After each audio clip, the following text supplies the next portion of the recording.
there's never been a worse or a harder time to put out new music. Does the DJ take me on a bit of a journey? Does he educate me on stuff I haven't heard? That's categorically not what I got into this for.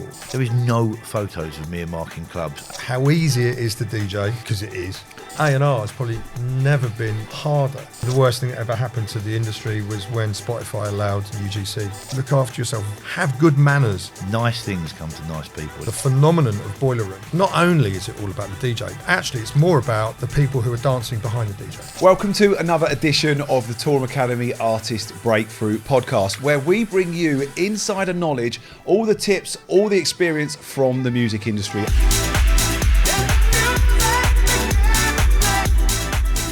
And joining me on today's podcast, we've got two legends of the music industry. We have Chris Goss from Hospital Records and Stuart Knight from Toolroom. Thanks for joining us, guys. Pleasure.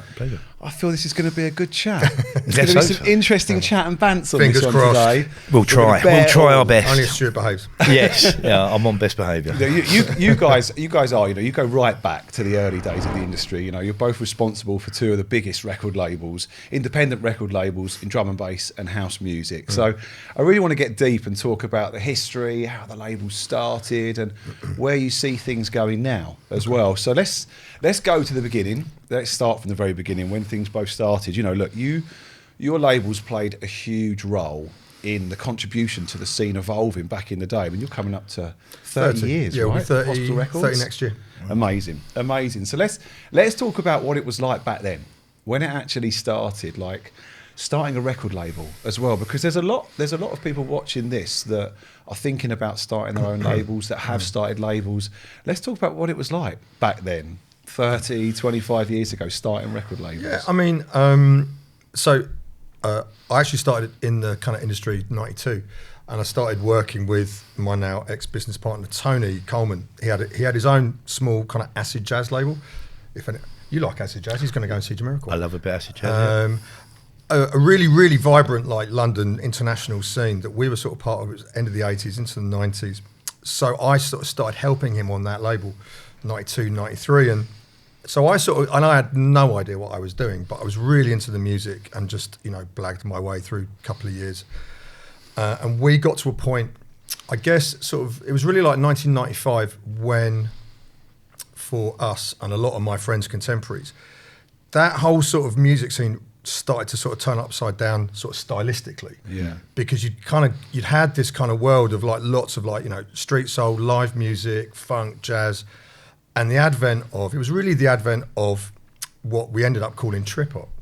But iconic records like Blue Lines by Massive Attack and Dummy from Portishead at the beginning and then through the early 90s brought through this whole switch in the sort of music scene that we were in. And so suddenly everyone was like making slow, like instrumental hip hop and trip hop and this kind of stuff.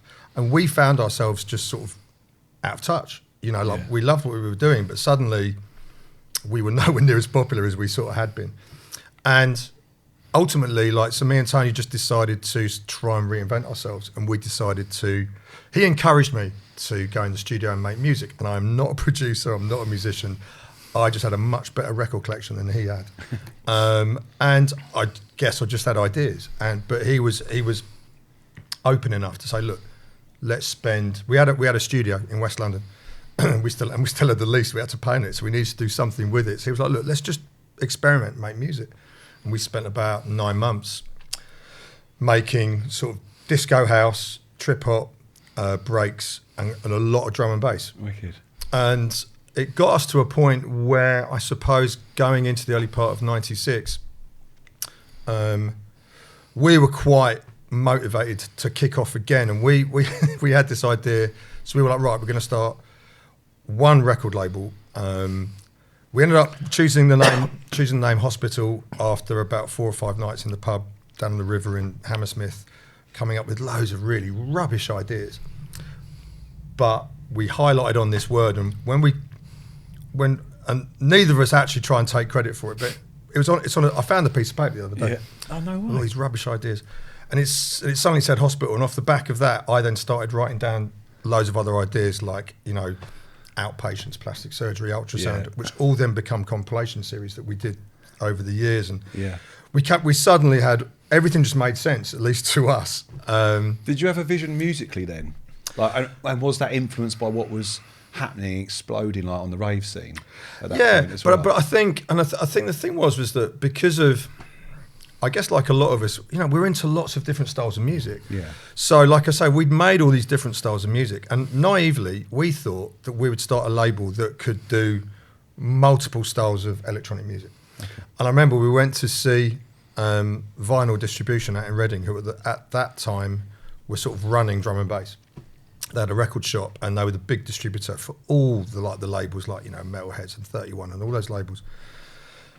And one of the best things they ever said to us was like, this is a really, really stupid idea. You should start 3 record labels. So you start a house label, a drum and bass label, and a trip hop label, which is what we did. So in fact, we started 3 labels. The house label was called Galactic Disco. No idea why. And we actually ran that until 2004, 2003. The trip hop label, because we were really happy with Hospital, and then we thought, okay, that for some reason that needs to be the drum and bass. And then we thought, okay, for the trip hop, we'll call it Casualty, because that's funny, right? Yeah. Because we're funny guys. And in fact, like, I mean, so the releases on Casualty, we did two singles, and they were rubbish.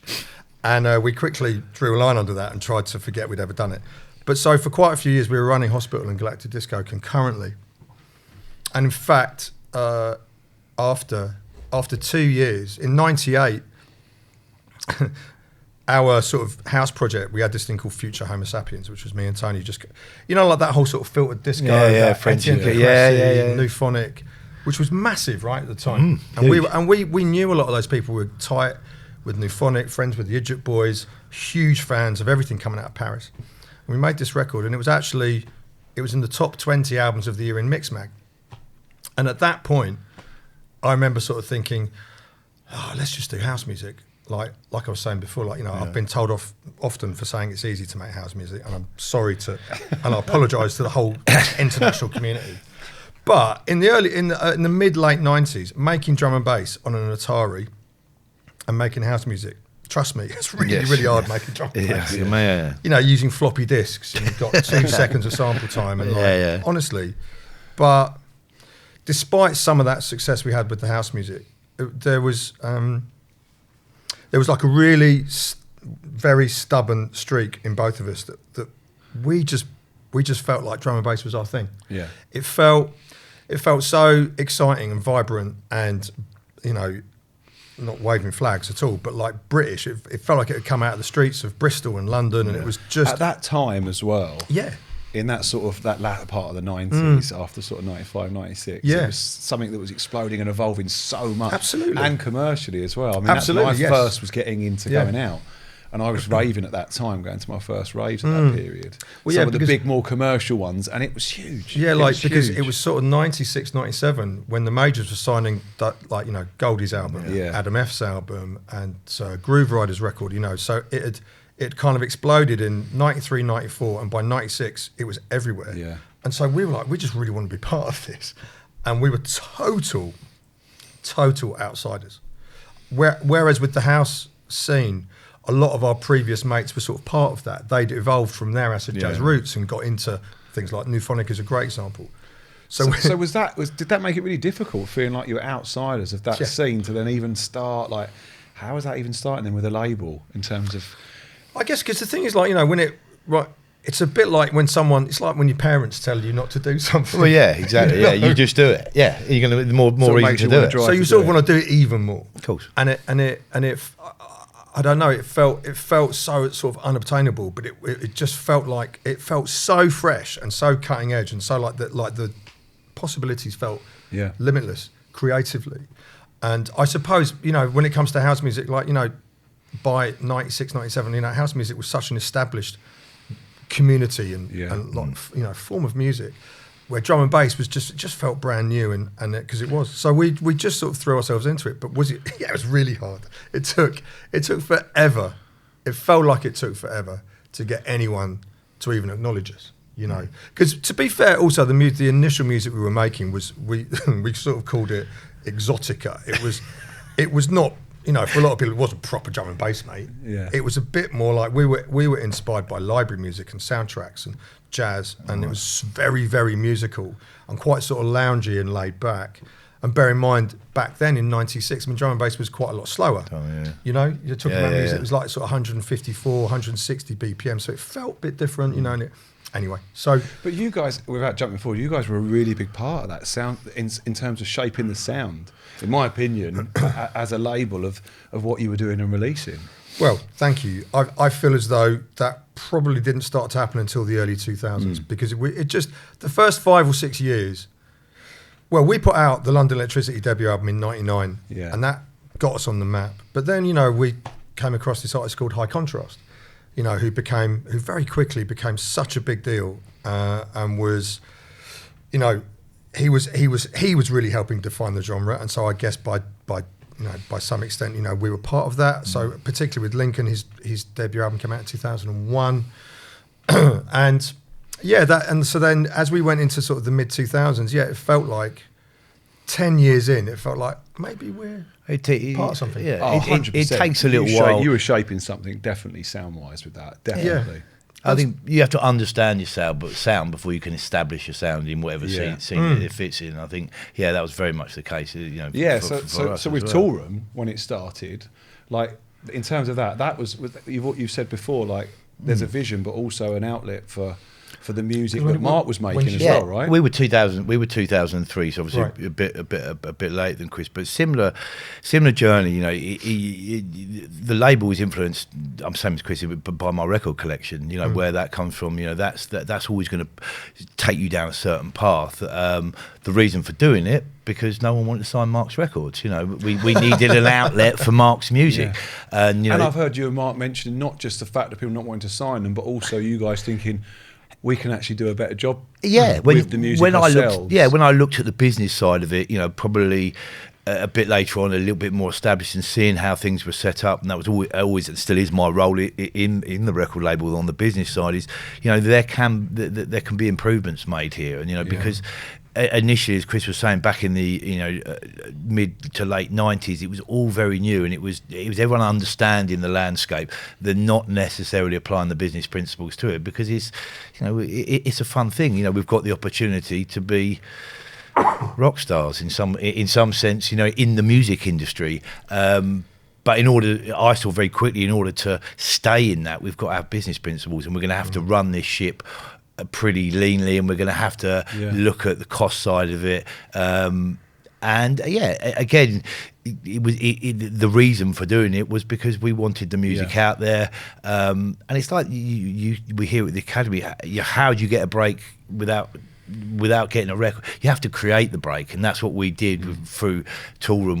We created an avenue for Mark to release his music, and then through that, again, as I said before, we started to understand or get our head around what our sound was. It was what Mark was playing. It was the kind of more soulful side where me and Mark came through as record collectors and record buyers as kids. So we've always had, you know, a sound. And So was it mainly just Mark's music to begin with? it was Mark's music to begin with, and but we,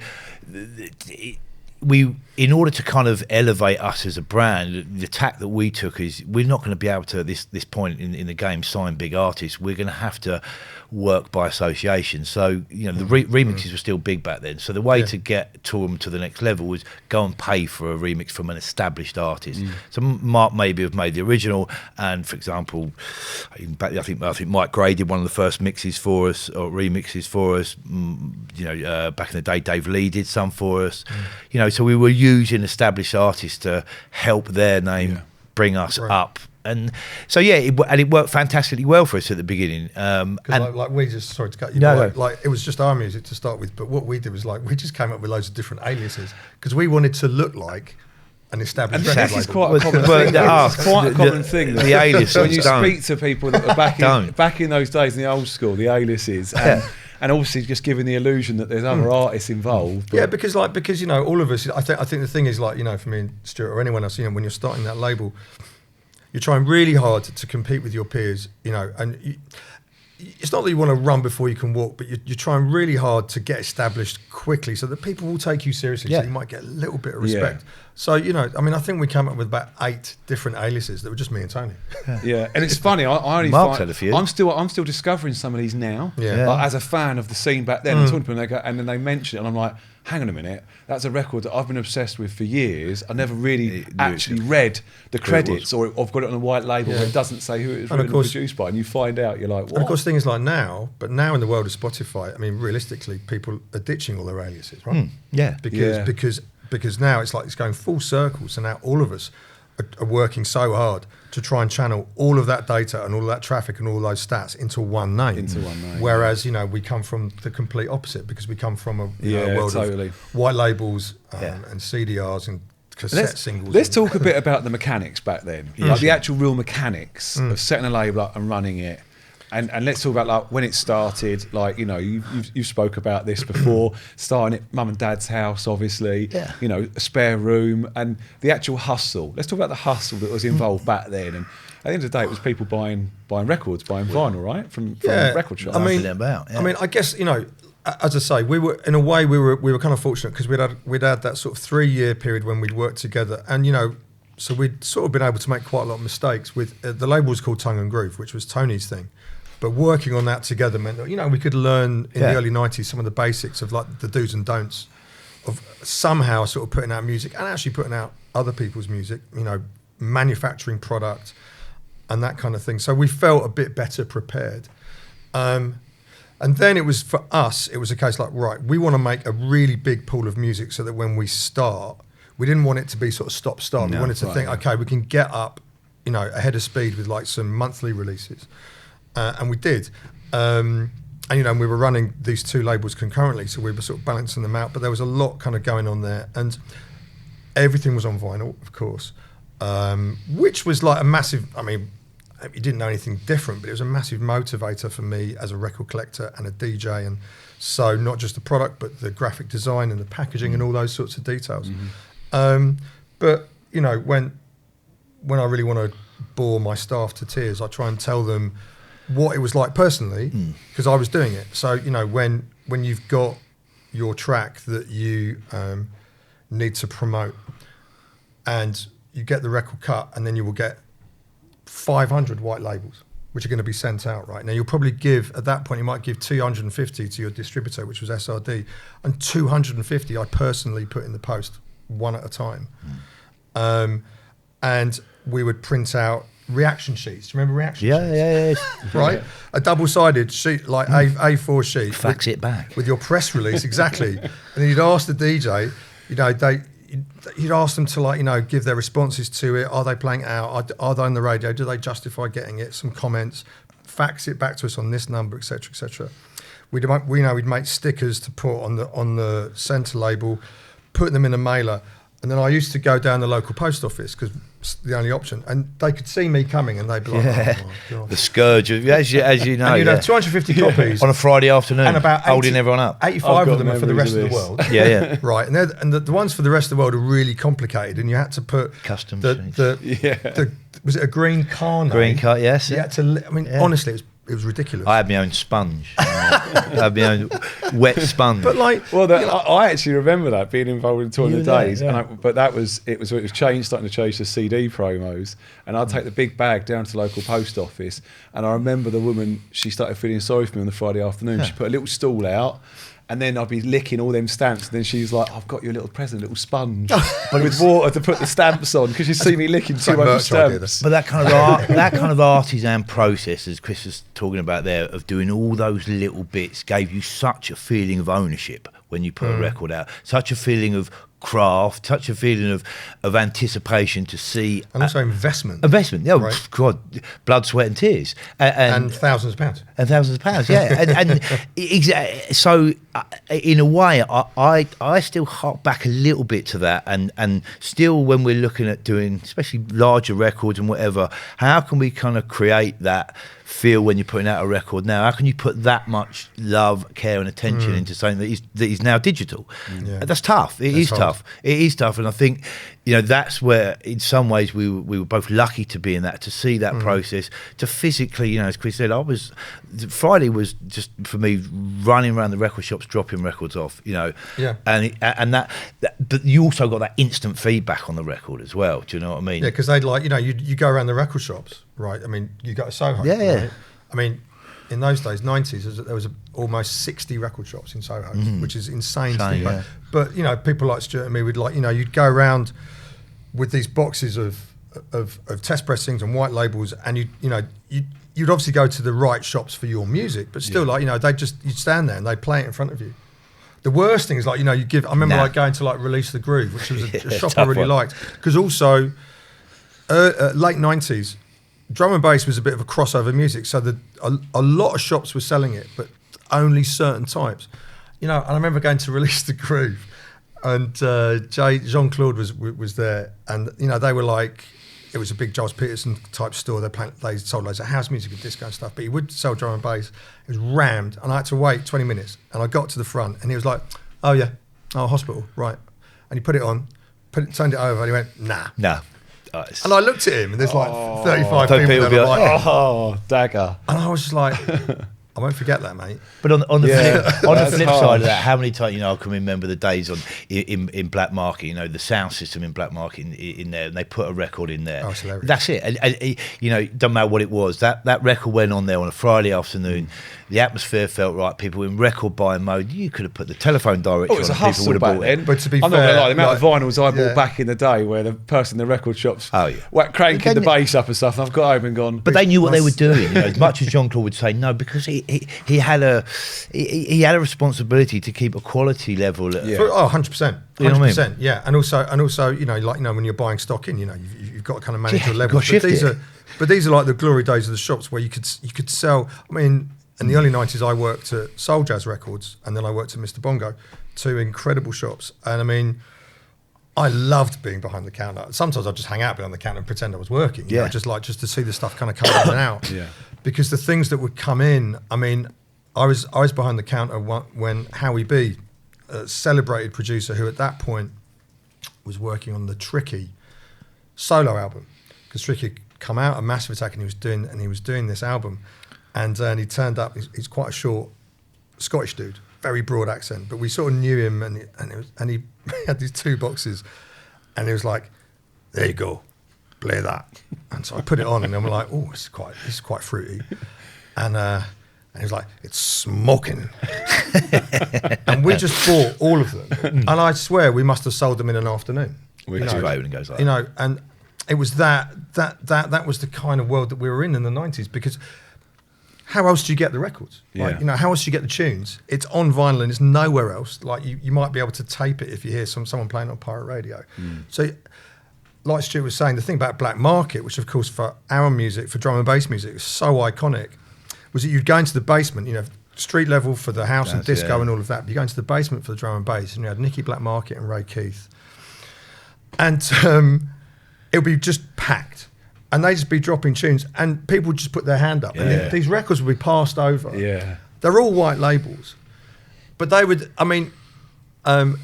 play about a minute of it and be like, yeah. And you'd spend about 100 quid and you take home these records. First of all, you don't even know what they are. Yeah. And you're like, did I really want that? No. You get caught up with it. It's just so exciting. The mission back then, right? You know what the mission was. How has that changed to where you are now? This far in the game, does the original mission still feel a similar sort of thing, similar drive of what you're trying to achieve? It's still about getting the record heard. It's still about getting the record heard. It still has that. Like I said earlier with the switch before it, there probably isn't so many of that. That long period of promoting a record. That's gone the 8 week. Of course, times have changed so much. How the records are actually thing, but in terms of your missions with the label, for Toolroom, it's still about I still think that the old values, getting it to the right people, getting the hype built on the record. That's I don't think it's ever going to change. Not from someone like ourselves who predominantly make records for DJs to play. Do you know what I mean? We still need that reaction from the dance floor. So that process of getting a DJ or promoing a record, getting some feedback.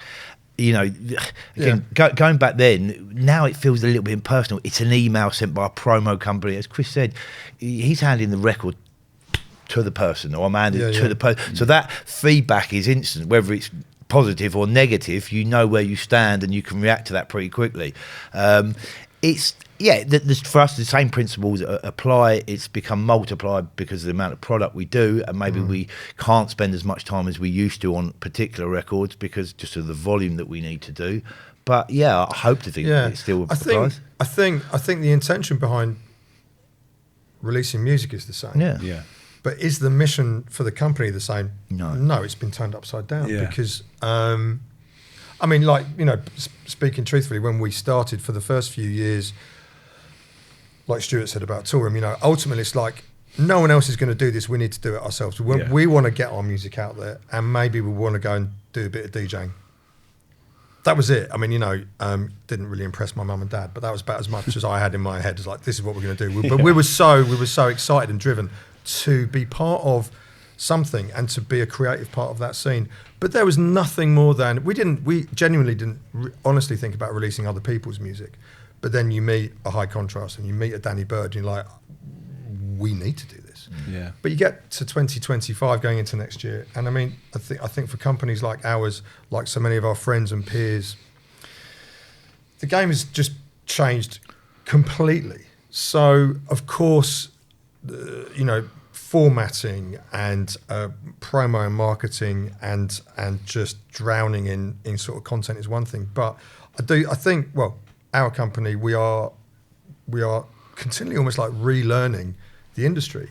So we now need to be much more adept and much more invested in our catalogue, because it's a very big, you know, 30-year catalogue, and how we can really celebrate and make the most of that, particularly at a time when I think there's never been a worse or a harder time to put out new music, because we're just drowning in crap. And we're drowning in AI, and we're drowning in filler.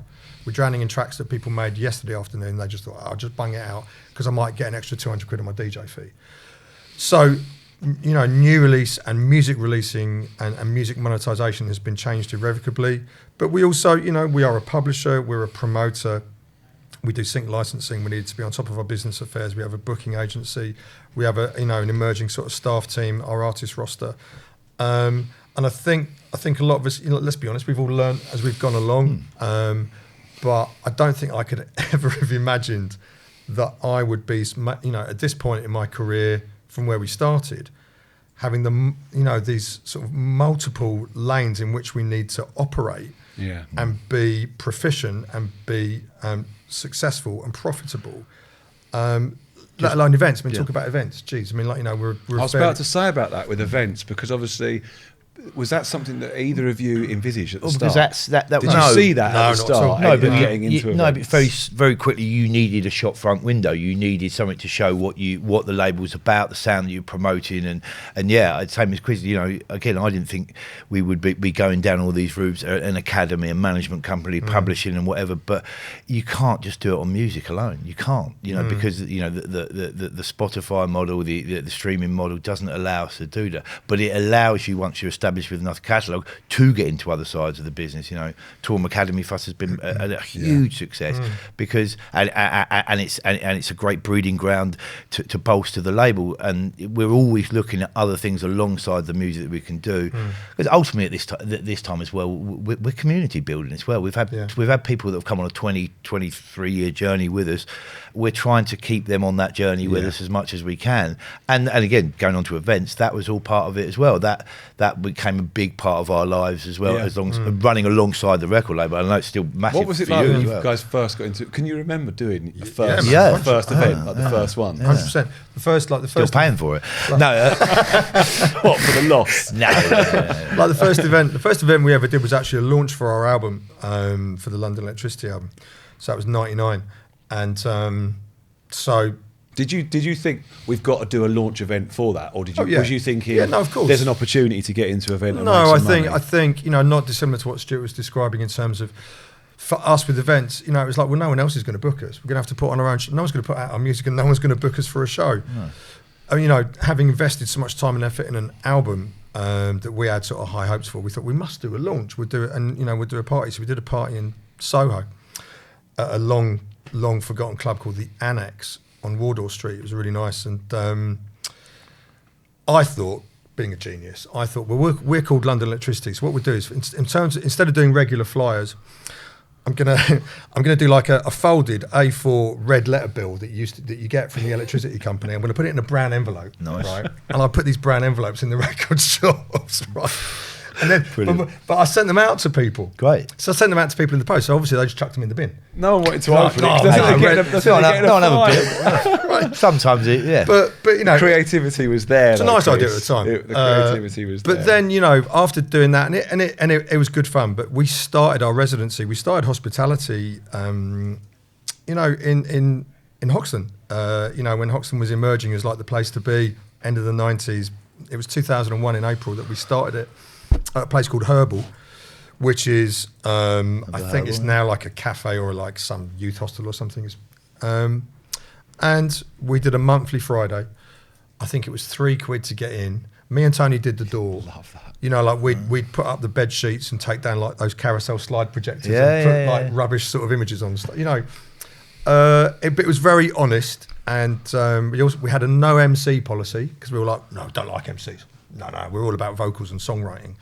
So, Which is interesting of the time and the culture of. Because I think we were trying, Be different, try and be exactly. yeah. You try and say, look, we love this music, we love this tempo, we love this scene, but we're going to try and contribute something. We're not trying to be different for the sake of it, but we're trying to establish who we think we are. We are, yeah. Yeah. It's just, And so, yeah. we would actually have singers. We wouldn't have MCs. We had singers, and that was for the first sort of 2 Amazing. years until we realised that actually MCs were quite a vital part of the culture, let alone the best people to host and energise a crowd. Yeah, the hype of it. Yeah. But yeah, and we started that because honestly, no one else would book us, and that started to really become something. And then it was like monthly Fridays, and it was like 400 cap club, but on 2 floors, and we'd sell it out every month. And the biggest decision we ever made was end of 2004, going into 2005. We really wanted to play bigger rooms. But all the big promoters were like, yeah, you can play the back room. And we're like, we don't want to play, we want to play main room. And they're like, no, not you lot. No. And we were like, well, so in the end, we were like, okay, so we're going to have to go and book a club and do it ourselves. Yeah. So we went to Heaven, right in the centre of town, Heaven being, an iconic European venue, one of the biggest gay venues in the world. It started by Richard Branson in the 70s, but crucially, it was the home of drum and bass because that's where Rage was with Colin Dale, Fabian and Groove Rider. And that's where the music actually emerged for the very first time. So we were like, I'm really into storytelling. We should go and do Heaven. And no one else was doing Heaven. Everyone else was actually like doing Fabric, and we couldn't get looking at Fabric. But all the other venues were busy with all the other brands. We're like, we want to be somewhere different. I'd first been to Heaven in 1986, gone to the Mud Club, because that's how old I am. Yeah. And I was like, wow, this club is absolutely incredible. 5 rooms, like a labyrinth of spaces. But I went down to see, she's now a very close friend of mine, Sarah Libretto. She was the bookings manager. I had a chat with her, and she was like, so where do you do your regular club? I'm like, oh, Herbal. She's like, what's the capacity? It's like 400. Fine. And she laughed in my face for 5 minutes. She was like, this venue is 1,800 people. But she was like, do you know what? After she stopped laughing at me, she's like, I like drum and bass. I'll give you a shout. Fair play. And if if it tanks, then you'll never come back here. I was like, all right. It's on you. Yeah. So we did it. April 2005, we booked Andy C, Danny Bookham, and then it was hospital artists all in the main room. In the second room, we had a DJ called Annie Mac. I remember. And whatever, we booked all the rooms. And we sold 200 tickets in advance, and we never sold any tickets in advance. And we were like, Wow. yes, This is it. we We are made it. on our way. If we'd done that in these days, we would have like cancelled it probably a month out. Of course. And in the end, we had 2,300 people through the doors. Wow. Opened at 9, closed at 6. Because in those days, people would queue up at 2 in the morning, and as people left, they'd just go in. Yeah. And it was incredible, and that was the biggest thing that probably really ever happened to the company. Massive. Awesome stuff.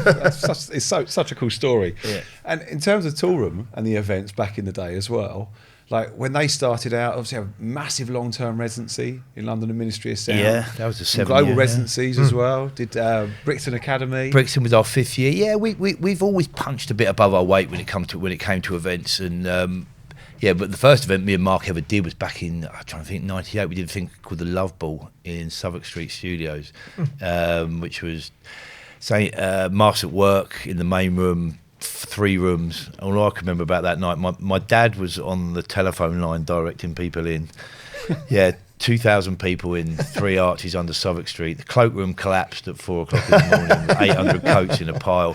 But that, you said your dad was on the telephone. Yeah, because you always had a telephone line, didn't you? That's what I was going to say. Just elaborate back then, yeah. So because that's so cool. You know, my dad was there talking to people in telephone boxes. Well, explain to me exactly where you are, and I'll direct you in from there. Amazing. But that was special, the culture back then. Yeah, but it was a real effort because everyone pitched in. You know, and I think we made about £3 on about £30,000 spend. But they were all the things that you had to go through to understand what putting an event on was about, and the pitfalls, and you know what is successful event, not just from a monetary point of view, but one that actually resonates with people. And as Chris said, if you can make them come back the next week and regularly fill that club, then that's where we wanted to be. And we had really close ties with Ministry, and we're lucky enough to have a residency there for 7 years. Really enjoyed that. You know, we put some amazing nights on there, and you know. Was that like a monthly or that weekly? Was we would do monthly, I think. It changed for the years. It went to about 4 a year. 4 a year. Quite a lot for doing them at Ministry. It was a lot. They were packed. We were one of the first record labels in there to do a night and what have you. But you're talking massive queues. I mean, it was like an amazing club. So before we continue, if you're watching this podcast, you're probably a dance music producer trying to break through. And that's exactly why we created the Toolroom Academy Production Certificate course. It's an online program that certainly changed the game in house music education. Over 3 months, we write a track together to a professional level. You receive professional A&R feedback and technical feedback along the way every single week. And you'll join a really supportive, genuine community of like-minded producers as well. Our students have gone on to get signed to labels like Toolroom, Armada, Spinning, Nervous, Solid Grooves. They've started DJing in boiler rooms and touring internationally. If that sounds like the next step for you, check out toolroomacademy.com for more info. Those parties back then were huge, and obviously it when Toolroom Nights became like an actual thing, didn't it? A full residency in so many great clubs all over the world. It was great. Yeah, we were lucky to take it, you know, and we still do. We still do the events around the world. It's tough, you know, after being a brand for the length of time we've been in it, and the competition within house music to put on events at the moment, you know, it's the current it's the same in everything. It's everything, you know, and sometimes when you aren't Emperor's New Clothes, it's tough to reinvent yourself every time there's an event. But we've always been about the party. You know, you've been there. There's people behind the decks. It's been about an inclusive thing for us. It's always been about that. No airs, no graces. You know, we want everyone on the dance floor. You know, we don't want phones out. We're about people dancing. We're people about having a good time. So for me, whatever scale that is, whether, you know, as Chris said, 400 or scale as we did in Brixton to 5,000-6,000 people, it doesn't matter, as long as the party's good for me. I think that's the main thing. I mean, Brixton Academy was incredible, wasn't it? Yeah. I mean, all the acts actually performed live as well, you know. Yeah, you know, we had Skin and Underworld. You know, for Underworld, who were a big influence for me, you know, musically, watching them guys come and play for your party. And, you know, again, we had the release out with them at the time, Downpipe, and yeah, it was all those things together was quite magical to be able to do Brixton Academy. But again, I even just coming back from Amsterdam this weekend, and you know, having a small little party with a lot of our academy guys playing it, I had just such a good time there. Just watching, community thing, isn't it? It? Just being part of that and being back on the dance floor. You know, I come from the dance floor, so any opportunity I can get back on it, you know, I'm on it. I think the hardest thing about events now is that the risk is so high financially with the way that club culture has evolved. I mean, look, like we both know that when you were doing Southwark Street or Brixton Academy or Matter, like, you know, especially when you're taking responsibility for putting the whole thing together, you know, you're taking a major risk, but it is these days you're looking at 7 figures for like a really, really big show or a big festival. And I'll be honest, like from my position, I find myself really questioning that, thinking like, hold on, what do I really want to be doing here? You know, am I the kind of guy that wants to go and compete with Live Nation and all those enormous global corporations? Obviously the answer is no, because I don't have anything. People like us don't have those sorts of resources. No, we don't. But that's categorically not what I got into this for. No. You know, for me, the record label and the publishing company is the hub of everything, you know, and the people, the artists and the staff. That's why I'm doing it, and I love doing events. But we've, you know, for us, having been quite a big drum and bass promoter up until basically COVID. Post-COVID's been pretty brutal, right, on many fronts. But when it comes to tickets and the live sector, you know, I mean, most of us, you know, because we're all part of it, we know how hard it is. Yeah. And to a degree where other sort of corporate sponsors and majors and big corporations have come in and bought up venues and labels and brands. I mean, like, I do not want to die on that battlefield. It's such a different scene, isn't it? In terms of actual going out and clubbing. And you know, and then like, you know, established companies like Toolroom and Hospital can be faced with such enormous risks for the sake of one event. And you kind of think, actually, I'm not in it really. I don't need to take that risk. No. You know? And again, it's risk and reward. You know what I mean? What you're willing to risk for what you're going to get back. And again, I would say echo what Chris is saying. You know, my responsibility firstly is to the company, to the staff, and making sure that's running. The events we do, it's always been the cherry on top for us. And again, as long as we're baking cakes, I can find enough cherries. Do you know what I mean? First analogy. Do you like that one? As long as we're baking cakes. I like that. It's a good one. But again, the record label, as we said, you know, there's millions of other streams to the business. But as long as that's sound and that's been, and again, what we're both, I think, masters of is consistency. You know, and Chris touched on it quite early. He wanted a record label, and he set it up so he was ahead of himself. So it wasn't like, oh shit, with that release we've just done, have we got another one? Yeah. No, we've got 3 or 4 to go. So he can be working creatively while the business is running. You know, and he can think. It's about thinking moves ahead. It's, you know, snooker player. You know, what's the next 4 balls I'm potting? We still apply that rule now, myself and Mark. What does 2026 June look like? Sure, of course. So that's where you need to be. Parties have taken that hit again since COVID, because again the risk of, and even just trying to get your head around everything where you're still trying to keep that afloat is big. And also, you know, it's sadly, you know, as we all know, you know, the impact of Brexit, but the impact of COVID, and I think really what that's done to us culturally and socially. Like my oldest daughters are 25 and 20, so they were, you know, everyone was at uni during COVID, and you know, so they and all of their friends in that generation have kind of gone through this. And what's heartbreaking for all of us is that they love music, they love events, but clubbing or regular events is just not part of their general makeup, and it's just not what their friends do. Yeah.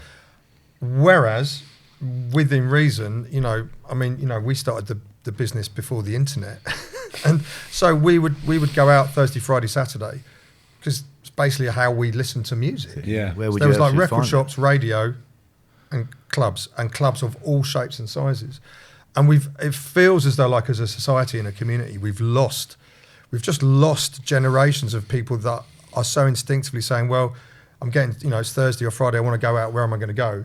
Yeah. We're now at a point of people saying, well, I like the look of that, and that should look amazing on Instagram, and if I spend 120 quid on that ticket, and, you know, beers are only 9 quid, and it'll be 50 quid home in an Uber, that's my budget for 3 months. So they've got to think about it. It's not just so that let's whole go out, that whole economy has been turned upside down, and so there's no wonder that, you know, it's not specific to any type of music or any sort of city or any sort of personalities. This is something that a lot of us, I think, are grappling with. Hence, the live sector is in a state of flux, and I think a lot of us have to somehow very, very patiently sit tight, ensure that we don't lose our shirts, and be prepared to go back in, do some small events, do some free events, do some, like, even though we've enjoyed doing Finsbury Park for 15,000 people, doing Brixton Academy, all these kind of things. Like last year and this year, we haven't done London at all. And it seems insane that we're not doing that with all the hard work that our entire team and artists have put into that over the years, but just not willing to take the risk. Yeah, well, you see the events that you're up against, that's exactly what we're talking about. Well, it's the first year for us. We were talking about the other day, we've not got something in Q4 this year, you know, even if it's a Christmas party, do you know what I mean? We've done like charity things kind of locally with the label. We just haven't got anything in because, as Chris said, I don't, with the risk and maybe a bit of the hunger might not be there, I don't know, but it's just, it doesn't feel right. And again, at the point we're at, unless it feels right, I don't, you know, it's a lot to mobilise, it's a lot of cost to do to end up with something that flops. And also like, you know, you don't need to do it. I mean, you know, one of the things that I really value within this electronic scene, which is not specific to genre, is long-standing mates and colleagues like Toolroom, like Defected, like Ninja Tune, like many of whom I'm, you know, like, getting on. Talk to all the time. How are your tickets? Or like, have your T-shirt sales just dropped off a cliff? That, you know, like, and good people are very generous and willing to share, right? Because, you know, we all want each other to do well. And I remember, I think it was last year that Defected were just like, you know, good friends with Wes and Shamus and a bunch of guys there. Like, Wes was like, no, we're just not going to do London. And I remember thinking, well, hold on, if Defected can pull out of London, we can pull out of London. Yeah. It's not like retiring. No. It's just making good decisions for the sake of your, you know, for the sake of your roster, your team, and your brand. And yes, it's tough to take, but then you manoeuvre yourself differently. Maybe you go elsewhere. Maybe you know we do a festival in Croatia, as you know, and we're now doing a Butlins Weekender. Which is highly entertaining. Sign me up. Sort of year 2, yes. Come down for the drum and bass bingo, mate. These are huge events, these sorts of things, aren't they? They're a big... Yeah, but it's also like, you know, and you know, like we actually are looking at doing London next year, but, you know, we haven't announced it yet, but we're looking at something very, very different.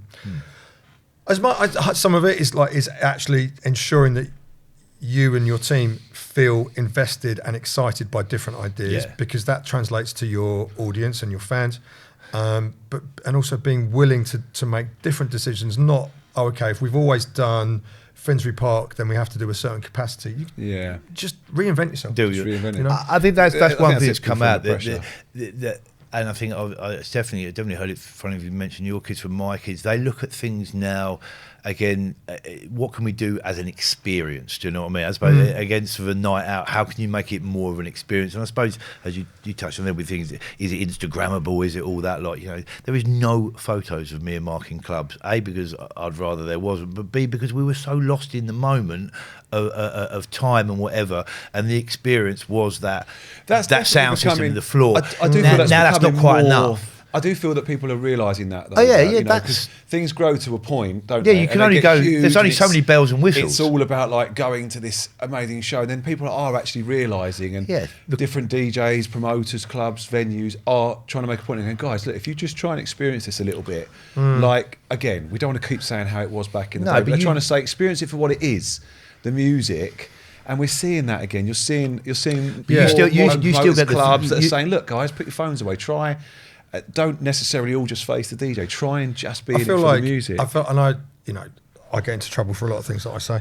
Go on, get in trouble. Who cares? Get in trouble. You know, I love people that work there, but I feel like the introduction of the phenomenon of Boiler Room puts us in a space where not only is it all about the DJ, actually it's more about the people who are dancing behind the DJ. Yeah. Now that's kind of bizarre. Bit bizarre, right? Because now, you know, we're looking. It's like the phenomenon of like VIP areas gone insane, and you know, I mean, how many times do we have to see sort of? And it's not exclusive to Boiler Room. This is now a thing, right? Yeah, of course. And I think, I mean, so 360 shows have become a real thing in drum and bass, and people love that. Now, I get that of the DJ. It's exciting for the DJ and the artists to be in amongst it. And that's one thing, but this kind of phenomenon of like, are you in shot? Yeah. Are you wearing your best, you know, vest or your best, you know, dad's shirt? I don't care. But that kind of cultural phenomenon of like, I need to be here. And then this kind of idea that every mix has to be a life-changing moment. So then the crowd have to react as though, you know, England won the World Cup or whatever. And, you know, we're sort of creating this bizarre moments, sort of culture where somehow that is DJing and that is clubbing. When, as you were just saying, in fact, and as Stuart was referencing, really for a lot of us, DJing was about not a major lighting rig, but a fantastic sound system, great records, and actually not even knowing where the DJ was. Totally. Because you would go into an environment, a basement, a room, a club, it could be anywhere, and you were just there with your friends, kind of like just having it to great music, and you didn't even have a clue where the DJ was. No, I spent most of my time early growing up, you know, late night, Ministry of Sound inside the speaker. And I couldn't see the DJ, but I could feel the music. I could hear it, and I could feel it through my chest. And that was enough of a connection to know that I was in a club. Totally. I didn't need to have a laser. You say you was inside the speaker, like Ministry of Sound were that big, weren't they? It was literally you people could shagging inside there at points. Do you know what I mean? You should have stopped that, Stuart, to be fair. Well, yeah, I'm 6'2". Is a bit. Me being 6'2" is a bit cramped in there with all three of us. But no, that was my place to hang out, and it was the dark corners which I kind of enjoyed the most. I didn't want to necessarily be front and centre. It wasn't about the lights. Again, for me, it was. Does the DJ take me on? It sounds a bit cliche. Does he take me on a bit of a journey? Does he play stuff that does he educate me on stuff I haven't heard? Is the sound system killer? That's enough. And I think when you look at the main rooms at places like Ministry and Fabric, you do have that sort of phenomenon of, you know, it's not. Wherever the DJ is not, maybe these days at Ministry it's a little bit different, but you know, especially Fabric Room 1, you know, like the stage is just full of ravers. Yeah. You know, and the booth is kind of like a cage, and it's intended to sort of create this environment when you just lose yourself in the moment and the music and the tunes, totally. Whatever it's 100% still there in that aspect. And I think, but you know, but and look, I'm not trying to hate on Boiler Room. I'm just trying to point something out. No, I agree. That we've all there's a cultural change. It's a huge, and this has been going on for quite a few years now.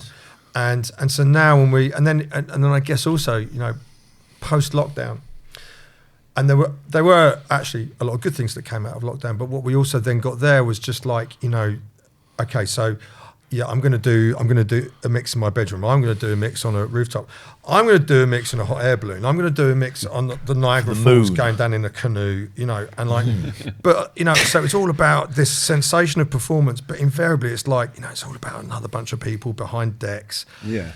The main feature's got lost, which is the music. I know it sounds cheesy, but that's where the main feature of what it's about had got lost over time. I think we're seeing a resurgence of it. I feel there is that, and I see, you know, some really cool new just crews coming through and smaller clubs and people doing that, trying to build something again in that smaller level. Absolutely. You know, I think which is really exciting for seeing where that. But I think you're right, and I think it's also, you know, I do think that what we're seeing is like we're in this highly evolutionary state. Maybe that's a really good thing, but so there are, you know, we all know there are people in the world of techno or sort of deep jazz that are doing things very differently. Yeah. And there are all sorts of movements and styles of music where people have got their own trip, they've got their own attitude towards what events and DJing should be like.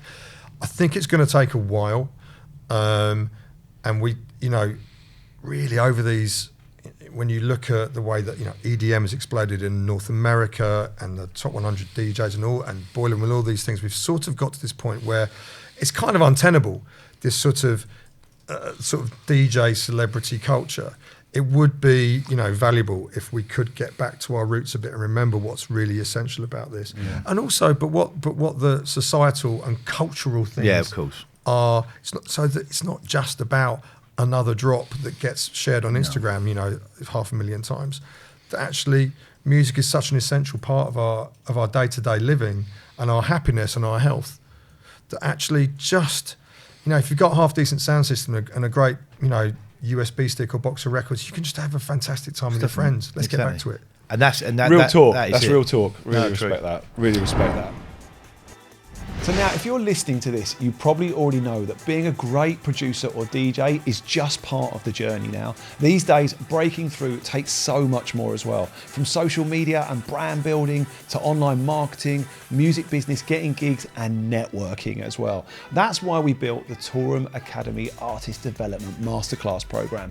It's a 12-month program that takes you through it all.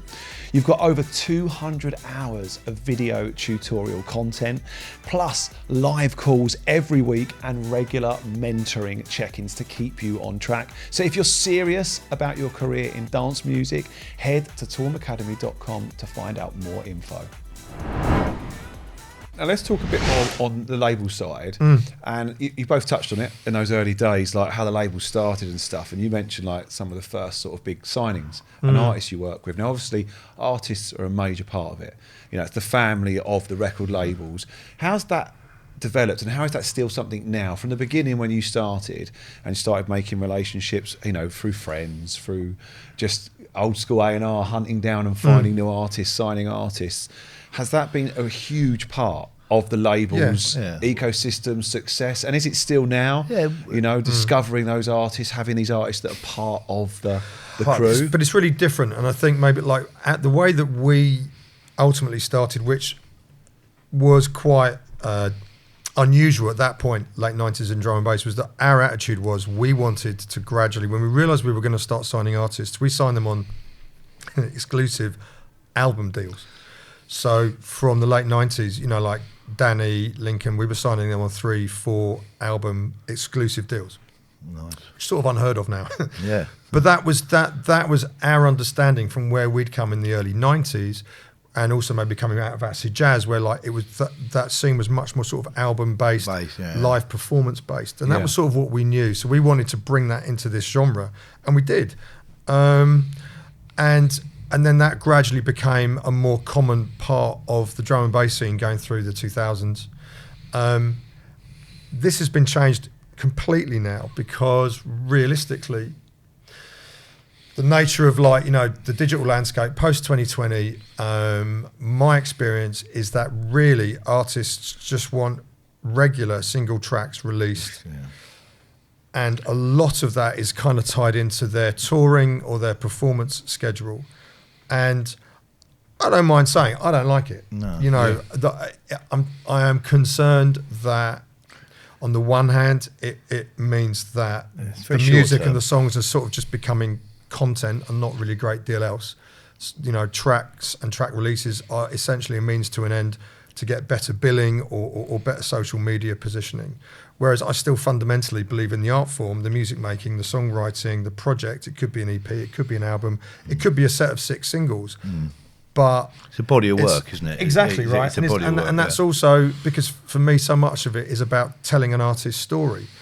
You can't do that if your artist is like, yeah, right, bruv, yeah, I'll give you one tune, but then I've got 3 others coming out with 3 other labels, and then I'm going to charge you double when it comes to like the autumn. And you got any gigs? And I and I want to be booked 3 times, and so it's fairly it's been sort of blown wide open. So to answer your question, it's the complete antithesis of what we knew, what we sort of started, what we enjoyed. Some artists, you know, of all ages in my world, are still looking for different sorts of deals. We just signed an amazing young artist called Hoax out of Bristol, and he requested an album deal. And I was like, whoa, wow, okay. Good. And he's on fire, and that's fantastic. So he really sees the value in working with someone. But look at it from another perspective. You know, he's now got someone with all his experience buzzed up about working in because he wants to work in the manner that he wants to work. Yeah. So it's. I would agree. When this kind of track by track thing, it's almost the artist cheapening themselves, which is a shame in some respects. And not to say that, you know, it does work for a lot of artists, but to hear that that's coming, you know, with Hoax and what he's doing, that's pretty cool because we've had a couple. You know, Mark's always wanted to write an album and finally got round to doing it. It's not an easy thing to do. Sure. It really isn't in this kind of genre of music, but. Again, when you align like that, when you've got a young kid with energy, you've got someone with experience working in a formatted way that they both enjoy doing, whether that's success or not, that would be a good project to work on. Yeah. People will get something out of that. Do you feel sort of new artists coming through, younger artists, do you think they actually really understand the benefits of working like this with a label? Because obviously, you know, Toolroom and Hospital are quite different in that aspect as independent labels. You know, writing camps, long-term relationships with artists, really developing them and trying to get the best out of them. And do you think new artists actually really see that and understand we didn't have that? anyone we could go with 30 years worth of experience. You've got that. Use us.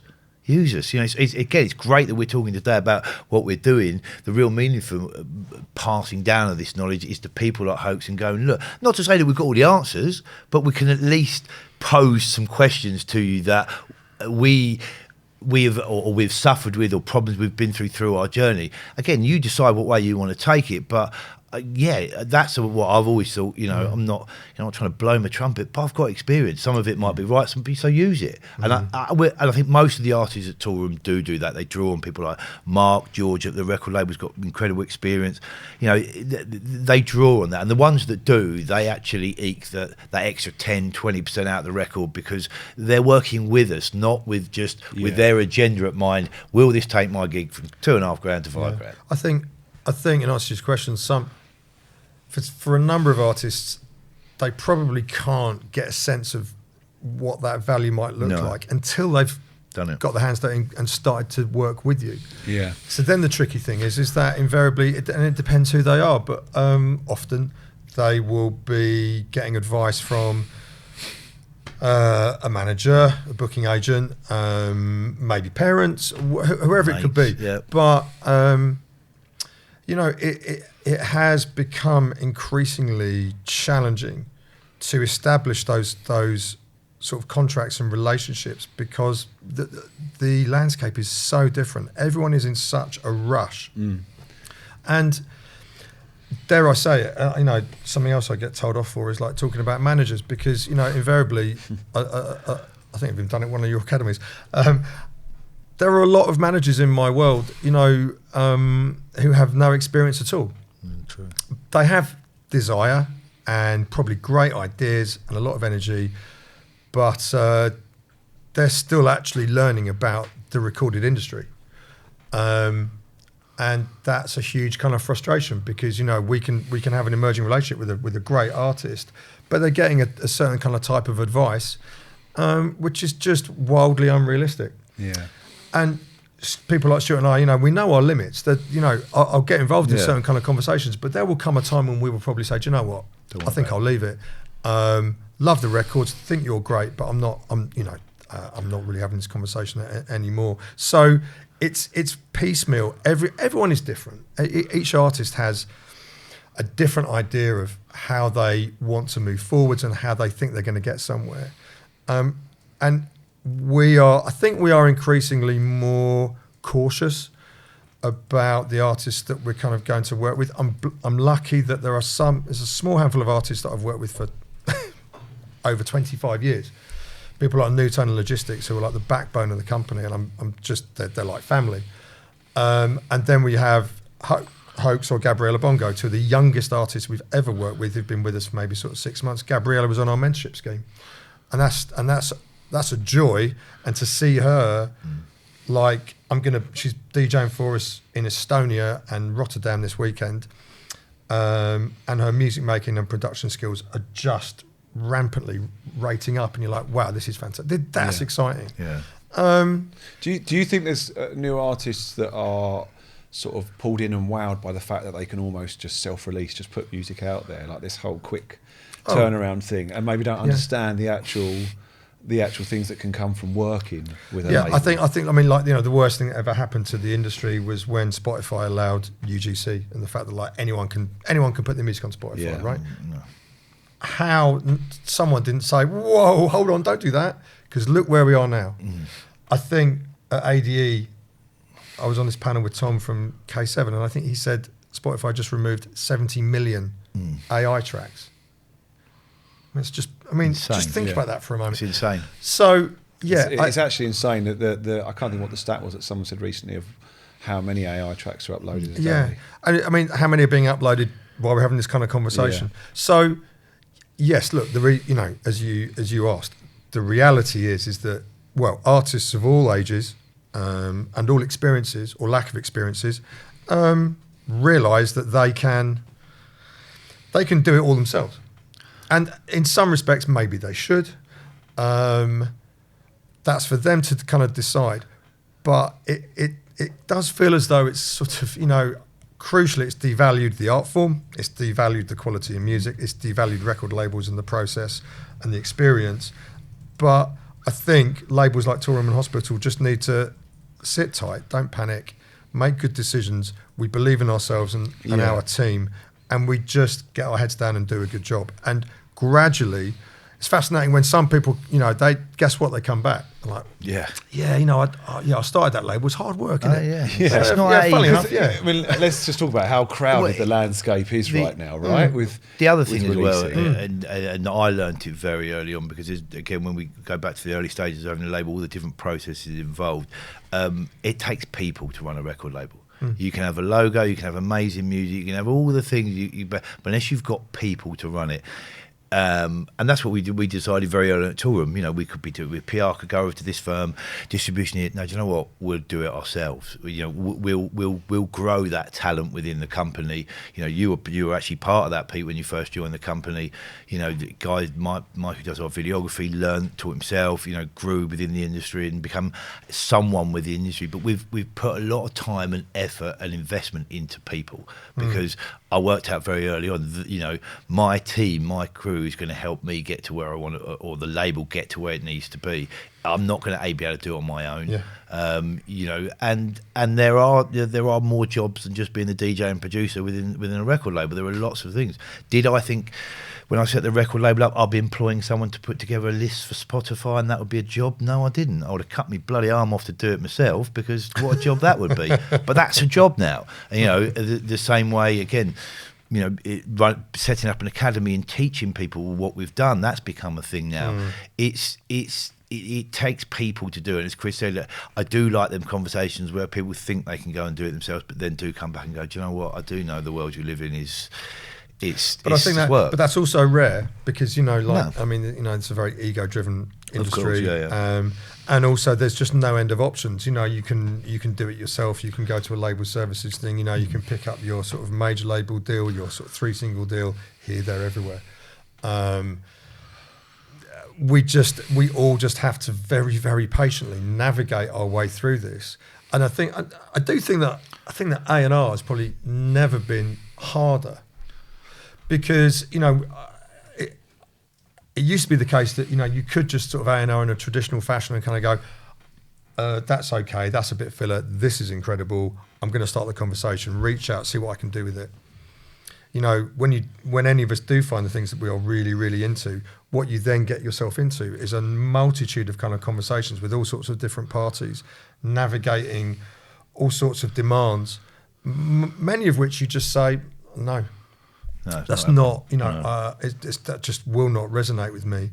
So it's a bit of a lottery, realistic, really. Is it? It's not being realistic, though, really. No. But obviously, look, I work within a label and at Toolroom, but there is still so much worth in a label of what a label can bring to a new artist. The same as it was 10, 15, 20 years ago to now.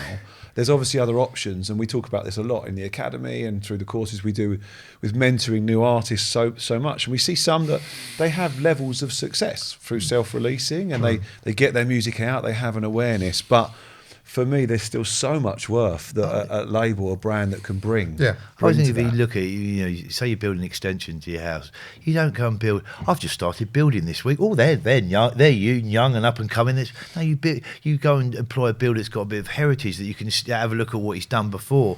And I always wonder that with guys that come to me and say, well, why should I sign to you? Shit, I could do it myself. Well, why don't you start a record label, get to know what it's all about? Because again, there's no secrets that I'm not going to tell you. When you're part of the record label, I'm going to give you the wealth of knowledge because you've still got to go and do it. You've still got to have the talent. You've still got to have the record. but why don't you learn from a label first? And if you think you can go off and do it, but by all means, but at least get a bit of understanding. I would do that in whatever line of work or purchase. I would gain some experience before I jumped in 2 feet. But also just trying to maybe explain to an artist and their manager or their agent, think about the value of the community of the staff team, of the other artists, let alone the fan base, the mutual kind of support. Because, trust me, like not everyone is built to go and do this on their own. People are. So you're great at DJing on a Saturday night, and you're also shit at admin. No, you're not. No, you're exactly. Not. But it can also, it can be quite a lonely place. Yeah, of course it is. Like we know, the three of us know probably plenty of very established artists who even just find the touring very lonely. Yeah. We're all very grateful that now, mental health is just a regular part of dialogue within all industries. But I think particularly when it comes to entertainment and music, and when we think about the highs and lows of the DJ that performs to like 500 or 5,000 artists, fans rather, in any kind of venue, has dinner with 12 people, has a fantastic backstage, and then goes back to a hotel room on their own, and then has to sit in an airport for 6 hours. And there's a different side that and people guess don't what? see. That's where companies like ours really come into their own. That's just one aspect of it. Yeah. Or just the sheer pressure. The family part of it, that family Absolutely. community part of it. And all of that self-support and encouragement and being able to sort of like patiently sit down with individuals and just take time with them over like an hour or a week or a month, whatever it might be. Yeah. And to try and sort of rebuild people's confidence and to try and sort of challenge them and steer them in so many aspects of what they do. Is that something you're both really aware of with developing new artists? When new artists are coming through, more so with looking new at long term, but anything, really helping them navigate this sort of. Yeah, of course. And I mentioned Harry, who is Hoax, and Gabriella. Two good examples. They're early 20s, and so it's important that certainly from my position that I don't want to sit down and kind of go, right, this is what you got to learn. I'm fortunate to have a brilliant team of young people who can go to a show with them, sit in the studio with them, give them some sort of DJ tips, take them out for lunch, etc., etc., etc. It's a gradual process, and also sort of challenge them when for instance, after maybe sort of 2 shows, one of them might be like, well, I'm not very happy with my set time, and you're like, you should just be shaking my hand because you've got set time. Yeah, of course. And these things. Do you think that? Do you think there's a certain level of because of new that artists that really expectation, because very, because of very the quickly instant now. culture of what we're in now, it's I want to sprint before I've even walked, and that's because everyone wants that. Everyone wants that moment, and that's what I was about to say. Do you think that is is just because of what we see? Because yes, genuinely, when you see an artist sort of break through now. You've not actually seen I say all the the time. graft for years and years. I say with Mark all the time, he's a 20-year overnight success. He's a one-man band with 20 people behind him. How does that work? Do you know what I mean? But because people don't see that side of it, and sometimes they shouldn't. That's the mystique sometimes of the music industry. But as Chris said, that's a lot of pressure to put on one person from a minute. You've got to, and the key thing around that is the people around you enabling you to go and do it. Because again, having a record label, going back to what we were saying, we'll take care of that. You go and be what you profess to be, an artist. Go and be that creative person. Go and do all the things that we want you to do. We got the rest. We'll look after the rest of that. And that was and still is my buzz about having a record label is how can I create this environment that lets people be as creative as they possibly can? Because if I do that, I'll get great records. I'll get great ideas. So if I can create this really stable foundation that people can use and be part of, but then ultimately let them be the creativity that isn't me, I know where that will bring me results. Yeah. That will bring or the company results. So do you think that is something that's really such a thing now with new artists that they just don't realise the graft that it actually takes? Maybe to really push through to get there. Maybe in some ways. It's also obviously it's really important to not feel like that any of us kind of demonising young people because the game has changed so much. And if we just think, let's say relatively, how easy it is to DJ because it is, my goodness. And so everyone's a DJ, and it's so fast to make music, let alone release it. The whole process has just been compacted into this literally almost like sort of 24-hour existence. So, you know, everything has just been simply sort of turned upside down. And I think the challenge for, like, you know, labels like Toolroom and Hospital is to sort of carefully navigate and try and choose the people that we really want to get behind, that we have confidence and faith in, that it's going to be a bit of graft, but where we think this particular person has got the real drive and the desire, also the patience. Because without any patience, you know, within 9 months they're like, oh, but you know, I haven't got 500,000 people on Instagram. Well, learn the art form, actually be worthy of those followers. And you know, when I think that, you know, I come from a culture of, you know, dub plates where people would make tracks that might not be released for 2 years. And yet, you know, we're at a point now where people are finishing tracks, you know, in the bus queue and uploading them before they go to bed. I don't know that it's necessarily great for the culture or understanding what this journey maybe could and should be about. So I think all that any of us can do is try and very carefully back the right horses, but then try and ensure that we are all invested in really sort of valuable, constructive and patient builds. And trying to really sort of get behind someone, offer them value, explain to them what the potential opportunities are, be quite clear that, look, I can't guarantee you that you're going to have by the end of this month 100,000 listeners or 500,000 listeners. But I do believe if you look after yourself, value what you're doing, be patient, build good relationships, have good manners. I was about to say this, like, what with artists that you've both worked with that you know, you start to see that path of success. They start to break through. They start to really gain traction. What are common threads that you see in them as individuals, as one thing artists that makes them people that you think that's the sort of people we want to work with? I always had it said to me. It was Matt. Funny, it was Matt Adele who originally set up Napster, and then Matt went on to do Beatport. And Matt said to me, you know, nice things come to nice people, and it's very cliche at the time, but it's never been more true, really, when you look at the people that you continually work with, and again, especially at my point in my career, I only want to work with people I enjoy working with, and I've got the luxury a little bit that I can do that now. But you know, and again, coming back to artists, I don't want to be the naggy dad. I don't want to be the cool uncle. But you know, do you know what I mean? You're almost there, Stuart. Nearly, yeah. But I want that kind of relationship. But again, the common things, like, again, Chris mentioned patience. It's some real basic attributes that you need to show in order for you to get on. Because for me, again, going back to the business, I want people to have a career in music, not just a moment 100%. Or 15 minutes of fame. And that's the trick. If you can give someone a career in music, that's going against the grain. Like, it's all about, you know, it's all about relationships.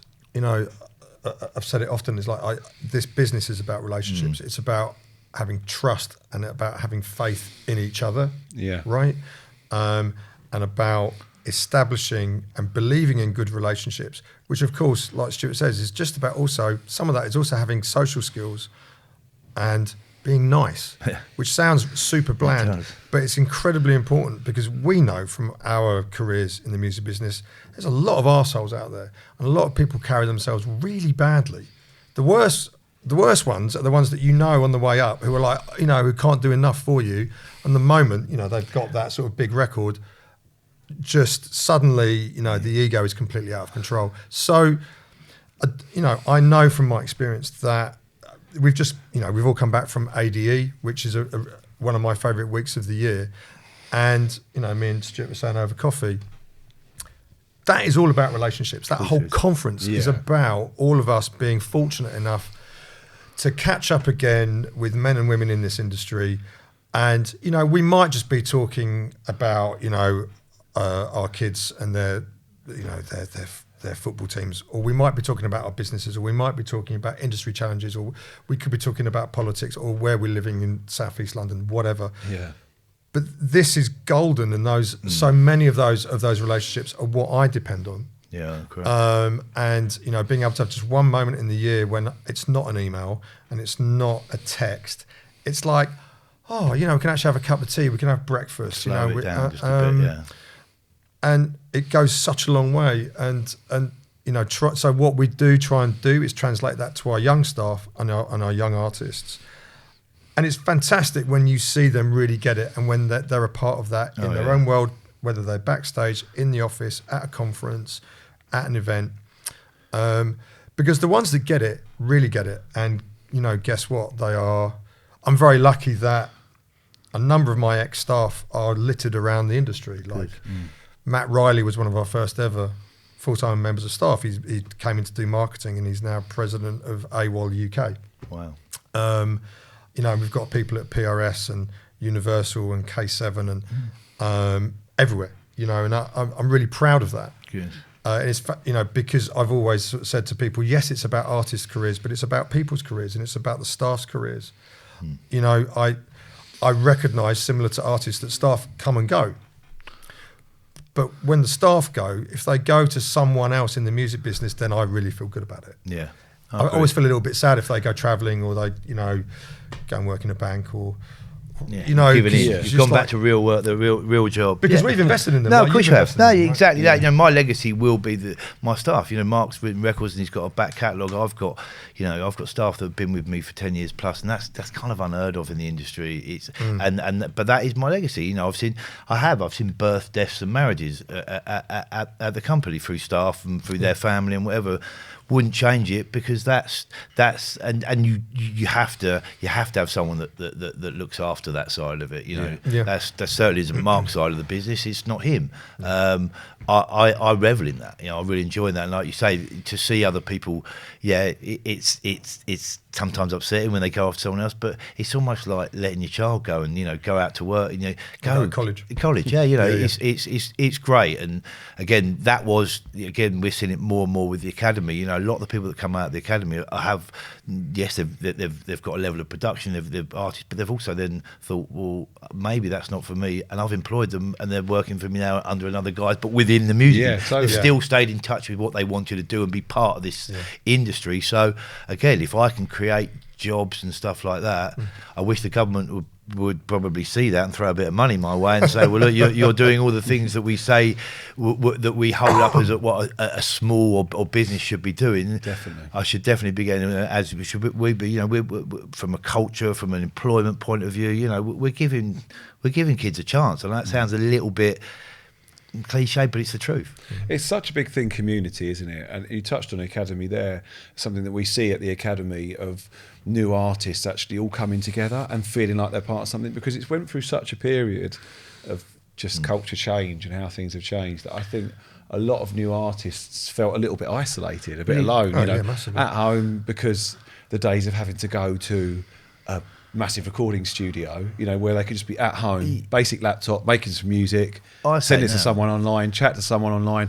And we see with the academy, bringing them together and creating communities been such a big thing for them, which it's so nice looking at that, especially being someone from old school. You see both sides of it. Going to the record shops, that was it, right? Yeah. There was such a community thing, and seeing that again, I think's amazing. I say all the time that they've got some of these younger generations, they've got the world at their fingertips, but you're in probably the most lonely place that I can see, because of that sitting behind a screen in your thing. Now that can be easily remedied, like we've done with the academy, by getting those people together and connected.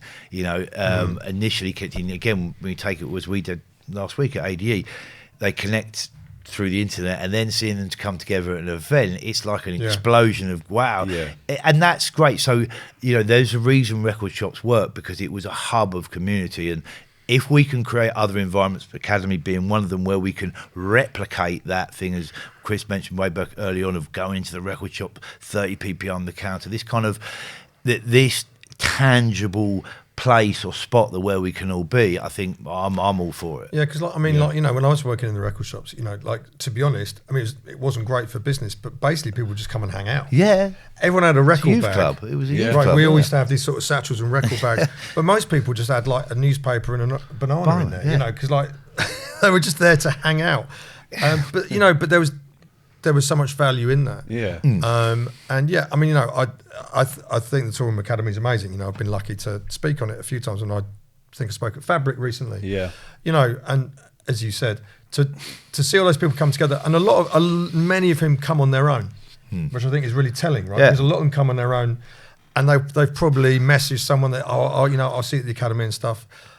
Because this can be a very, very lonely business, right? Yeah. We moved office last year. We're now just down the road in Shoreditch, and we have 3 days a week in the office. I'll be honest, and the staff know it. My choice would be Monday to Friday, but it's not the most popular, look. And that's dinosaur. I know, because I'm just a really old man. 5 days a week. But it's just because, I want to work around them. I want to be alongside them. Yeah, of course. There's nothing better than when we've got quite a busy office, and then there's a client meeting coming in, and then two of the artists turn up. And people are like, but it's really noisy. I can't really work. But that's the buzz. This is what we built the company. This is how we built the company. Yeah. Guess what? It was really noisy, but so many incredible relationships were built over the years in that very simple, old-fashioned way of spend time together, work alongside each other. Also, learn what it's like. All of us should know what it's like to actually work in a noisy environment. Yeah. Nothing wrong in it. You've got to put your headphones on. Of course. But also, rather than thinking I better organise another Zoom meeting for sort of 2:30, I could just get up, go and ask that question now in person, and I don't have to organise that Zoom meeting anymore. We could, yeah. But it's not, I don't want to. I am that guy. I don't care. I know. But the value, the value for all of us of actually being around other people that we like and respect and value. I detest working from home. When I'm working from home, I get loads of washing up done. Yeah. And the flat's spotless, but I just can't really concentrate because it's tough. It's not how I work. I'm the same. I'm the same, and it's going back. We were talking earlier about when we were at my mum and dad's house in the study. Friday afternoon, that kind of buzz of getting the promos, getting that hive of activity, and it was packing stuff in and whatever. So that was me, Mark. Everyone was involved, and I still like that now. If the office is busy and we've got a deadline to hit, and everyone's chipping in, we have an academy event and we've got 500 goodie bags to fill, and we've created a chain gang of that's working together and really and everyone mucking in and everyone being part of a movement. So you can't get that whilst you're watching Countdown at home. It won't work. And it's the same thing for new artists. Try and be part of it. Something, a movement of a community of against just trying to because do it solo. The irony is that for this is dance music. So this is ultimately music for venues and clubs and events. And the majority of artists making music ideally want to DJ and they want to perform.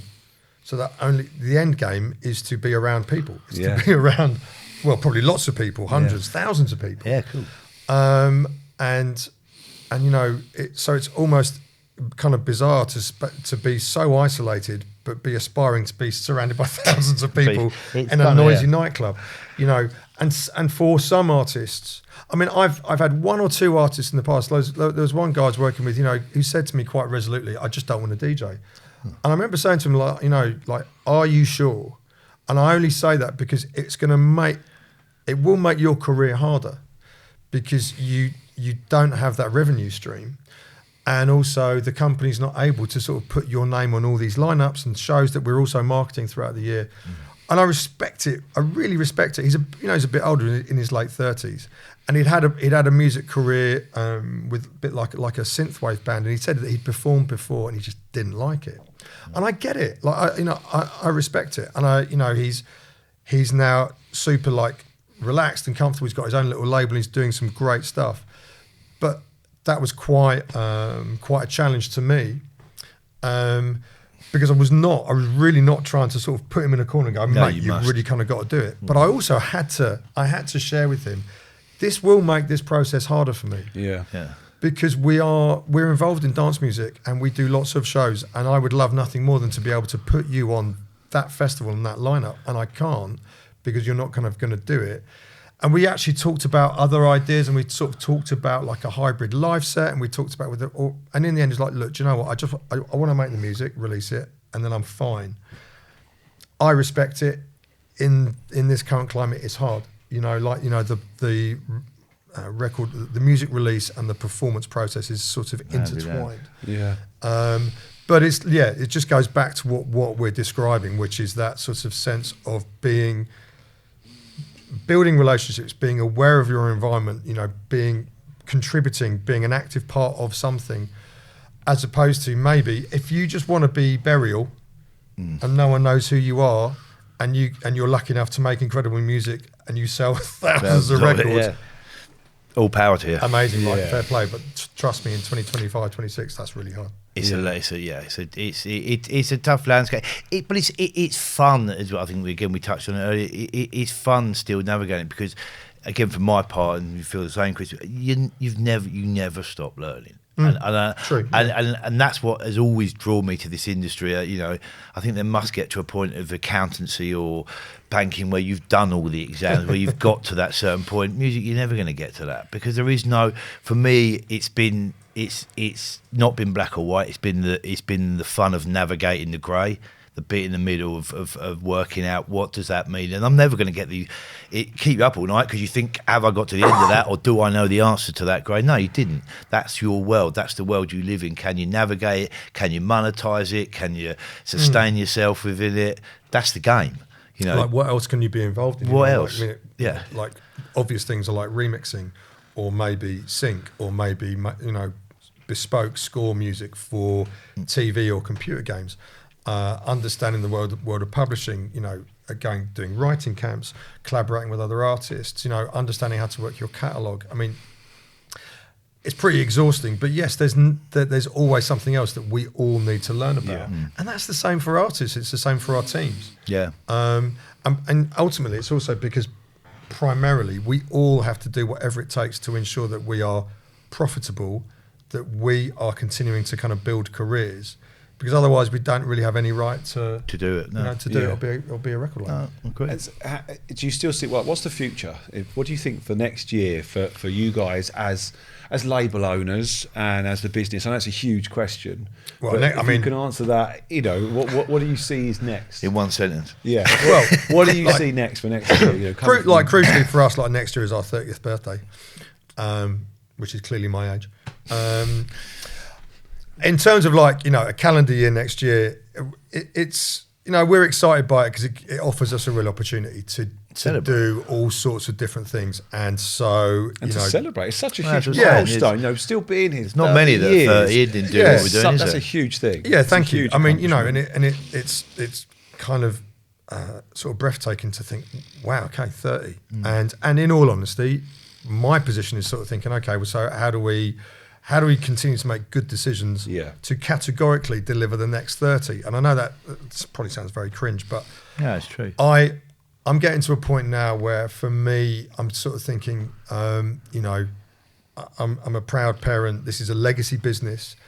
I have the sort of stubborn belief that this company and this brand can just last, and it should do. Because if it does that, and it does it, I believe, if it can do it independently and successfully, then we will continue to monetize artists' careers and artists' catalogs for artists and their families. Yeah. Look, it's not Atlantic Records, but the fact is, I look at labels like, say, Blue Note, being an old jazz git and loving that music, but you look at that legacy, I think that label is about 88 years old, something like that. That's nuts. But one thing, and when you look at a label like that and how that company monetizes catalog, some of those records that they keep repressing, some of my favourites from 1967 or 1972, and they're putting them out in these beautiful gatefold sleeves, and the digital campaigns are amazing. That's real legacy. And I believe that, we have an opportunity to kind of do that. Yeah. So that's sort of part of what, when I think about the future, realistically, for me, it's genuinely about catalogue, the catalogue from 6 months ago and the catalogue from 26 years ago. Yeah. Because we have a duty of care, to the music and to the artists and the writers to not just protect it, but continue to monetize it effectively, so that it just means something that hopefully, the logo will just crack on for another few decades. And, who knows? I don't know. Maybe it will always be a drum and bass label, or maybe, in 15 years it will be a deep jazz label, or do a little bit of tech house perhaps. I don't know. But you built a platform enabling you to move into that. And again, I would, again, it's funny because we are of similar ages, and I would just echo what Chris has said from our point of view. It is, and I'm a few years probably behind, but yeah, learning the value of catalogue, learning what catalogue can now mean to us going forward, and again, can we?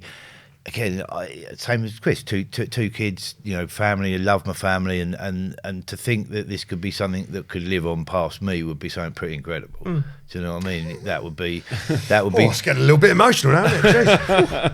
It's true. It is very true, and it's funny. You work in it, and it's funny when you say 30 years, and you just take your head back and think, that's graft. That's graft, and it's again consistency in something that you love and do. That's you've got again. So anyone thinking, as we've touched on, why should be part of a label, because people like me have put that much time and dedication into it, and we're happy to share it.